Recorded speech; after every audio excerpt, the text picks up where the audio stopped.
Hello, good day everyone. This is Professor Roger Flores of the Department of Electrical Engineering, the professor of the subject EE30, Electrical Engineering Utilities.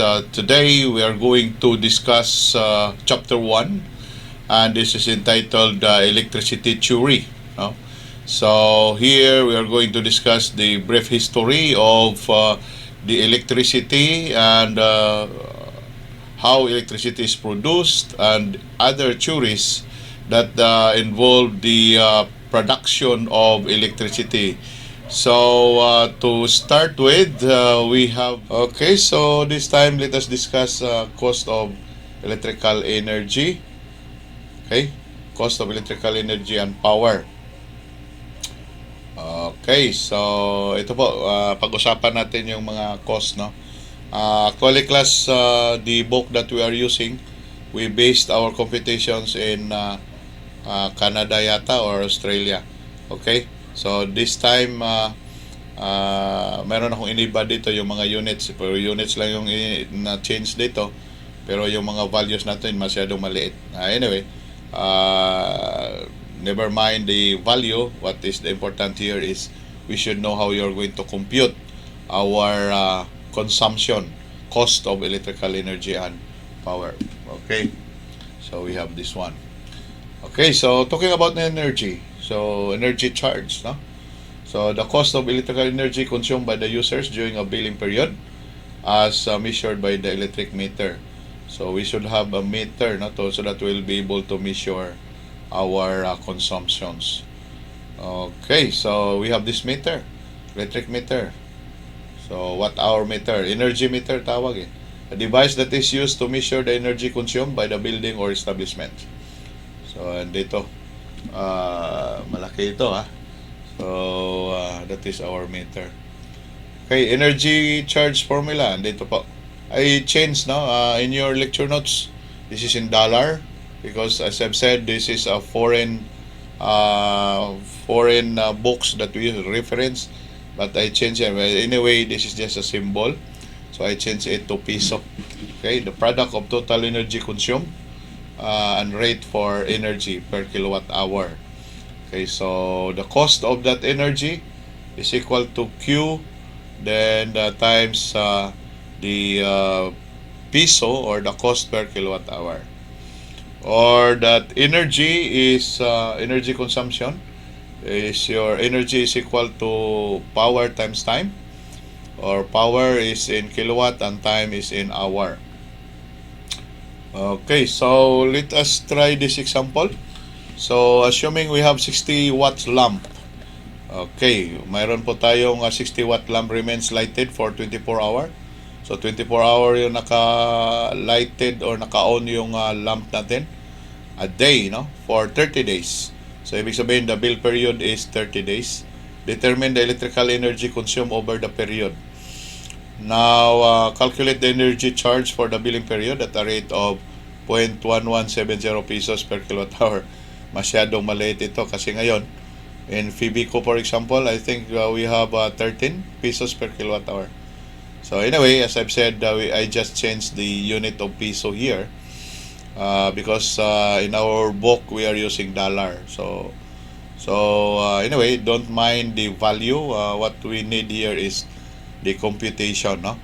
So the first question here is the energy consumed.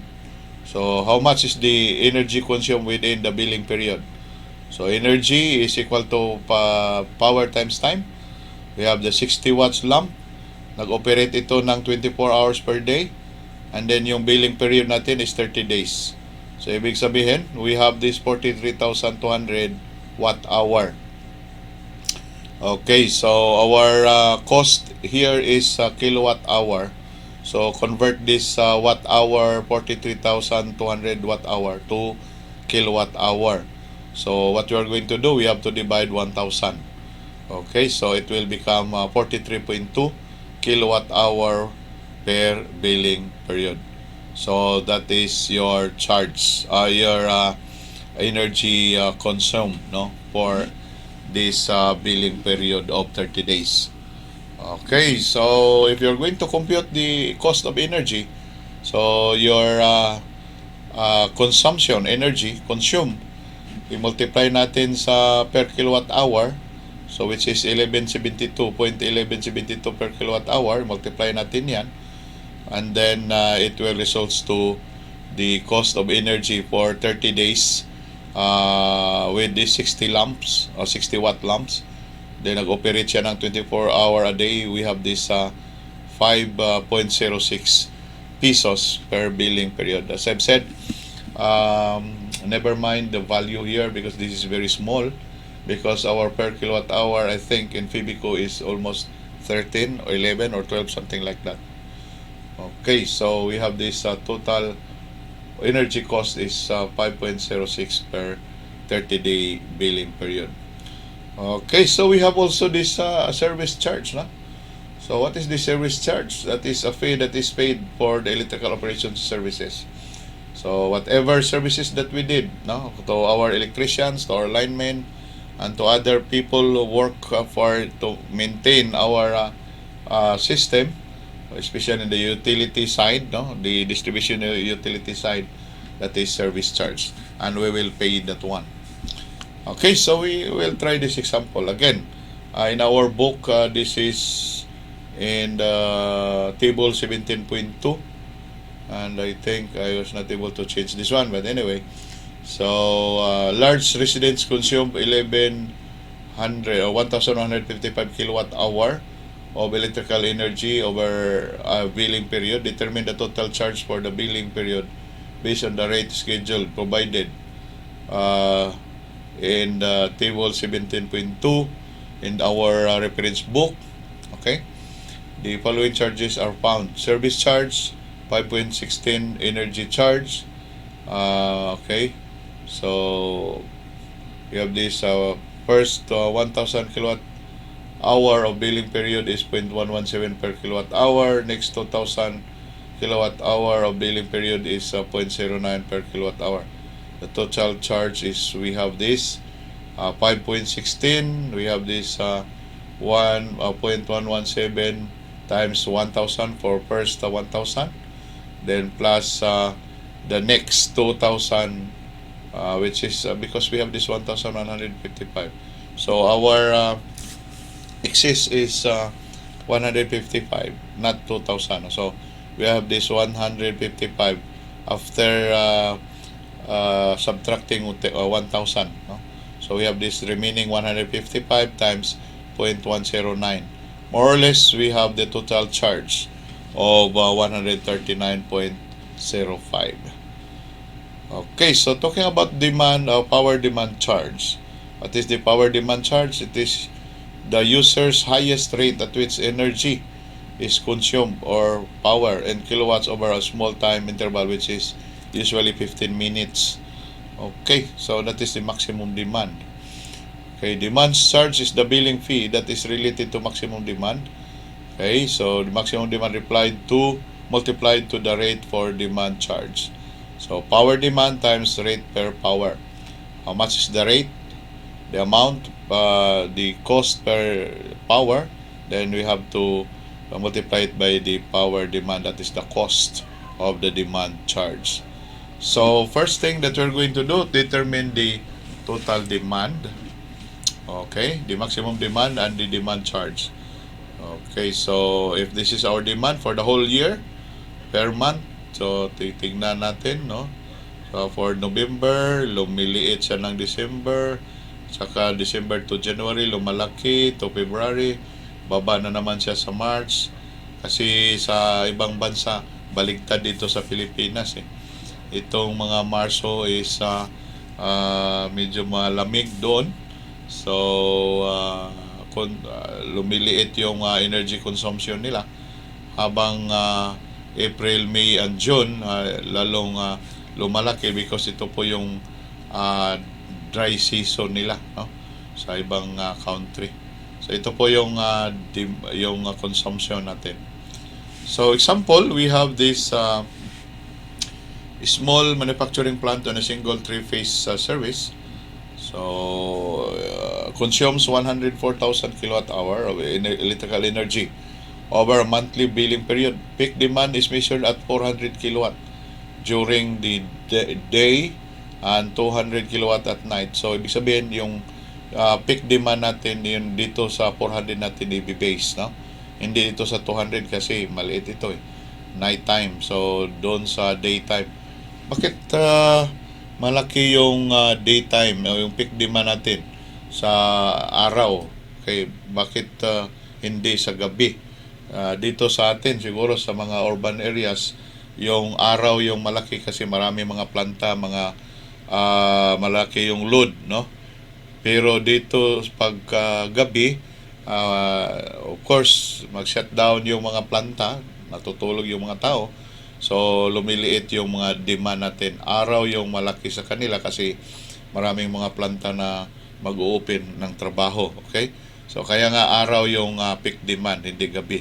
Dito sa atin, mga rural areas, ang gabi yung malalaki yung yung mga demand, no? Mga peak demand natin. Determine the total monthly charge based on the rate scheduled. Yun din sa mga table na binigay doon sa libro natin. So, the following billing rates are found. Ito po, yung una, service charge. Fixed ito eh. So, for 3-phase, 10.36 pesos. Okay, so again, never mind the figure here, the amount, because this supposedly dollar, no? So, I just changed this to peso. So, for the computation of the energy charge, so, yan po yung service charge, no? Fixed yan, 10.36 pesos. For first 1,000 of the energy charge, 1,000 kilowatt hour of the month, 0.0976 per kilowatt hour. Next 2,000, then we have per month, we have 0.005 per kilowatt hour. Next 5,000, then we have that 0.0821 per kilowatt hour. Next 10,000 per month, then we have this one. So additional in excess kilowatt hour per month, we have this 0.657. So, ibig sabihin, abot tayo kasi 104 ito eh. So, 104,000 dito. So, abot tayo ng up to 10,000 siguro. Just sum up, no? So, for the demand charge, ito po yung sa table natin. First 25 kilowatt, our demand charge is 8.85 pesos per kilowatt per month. So, next 475 kilowatt a month. Then, we have this 795. And then, remaining, next 1,000 kilowatt of per month, we have 7.50 per kilowatt per month. So, this is the table given to us, no?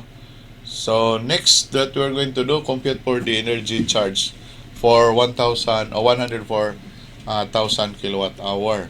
So, first 10,000 times 0.0976 according to the table. We have this with 97.6. Next 2,000, then we have this 177. Next 5,000, then we have this 410.50. Next 10,000, then we have this 715.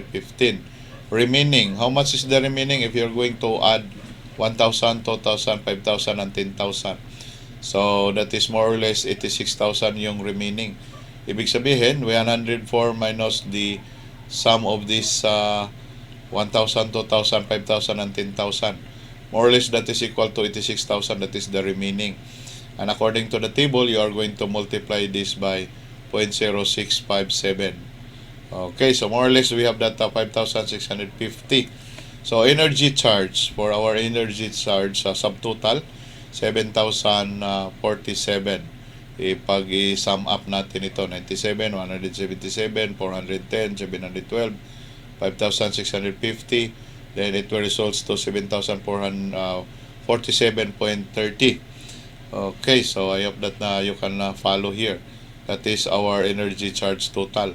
But we have a demand charge, no? So demand charge, we have this first 25 kilowatt, we have 25 kilowatt here times 8.85. So we have this 221.25. So next 475. We have the sa 400 yung demand natin kanina. So we have this 400 ang demand, peak demand, 400 kilowatt. So, kukuha natin ng 25 kilowatts. So, we have a remaining of 375. So, remaining of 375 times 7.95. So, we have this 2,981.25. So, the subtotal of the demand charge is 3,205. So, to compute for the total monthly charges, you have the service charge of 10.36. Ano bang nangyari? Hindi na change ito. Okay, so supposedly it will be changed to pesos na. So 10.36 pesos plus 7,047.30 pesos plus 3,202.50 pesos. More or less, we have this 10,260.16 pesos. So that is how you are going to compute these demand charges and the other charges of our electricity. Okay, so purpose of power demand to keep consumers from using too much energy when energy is most used to, so that there would be enough for all the consumers.